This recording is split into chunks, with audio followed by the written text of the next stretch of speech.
Puji Tuhan, sekali lagi kita bertemu baru. Lalu aku dekat mai kita mending ke cerita bab pemungkal. Ianya pemungkal bagi 19 ayat 30 nyentuk ngagai 38.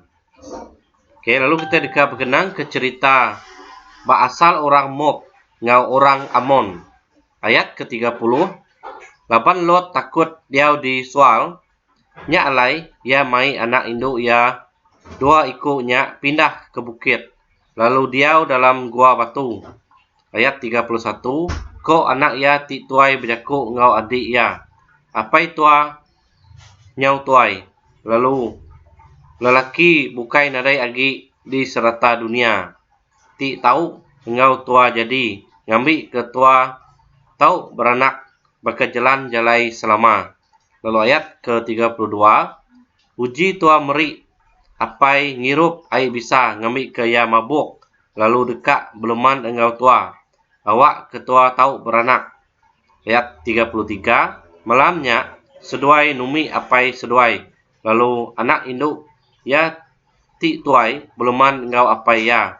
Tang laban Lot udah kelalu balat mabuk.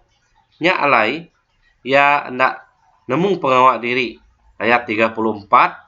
Pagi siti ko anak induk ya ti tuai berjaku ngau adik ya.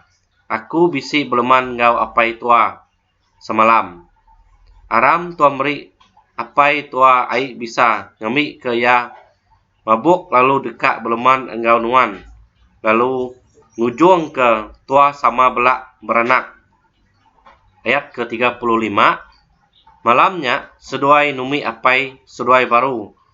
Nya alai lebuh ya udah mabuk anak ya tibiak. Lalu ngagak leman ngau apai ya. Laban Lot udah kelalu balat mabuk. Nya alai ya ndak nemu pengawak diri. Ayat 36. Nya alai hari jalainya anak induk Lot dua ikutnya belak ngandung. 37. Anak ya ti tuai ngada ke anak lelaki siku ti bernama Moab. Ya kenurun ke orang Moab ti kemaya hari tu. Lalu 38. Jadi anak ya ti biak megak beranak lelaki ti digagak ke ya nama Ben Ami. Lalu ya nurun ke orang Amon ti kemaya hari tu. Lalu tu aja kita berkenang ke cerita asal orang Moab ngau orang Amon. Oke, harap kita boleh merhati serta bisik boleh penemu hari ceritanya tadi.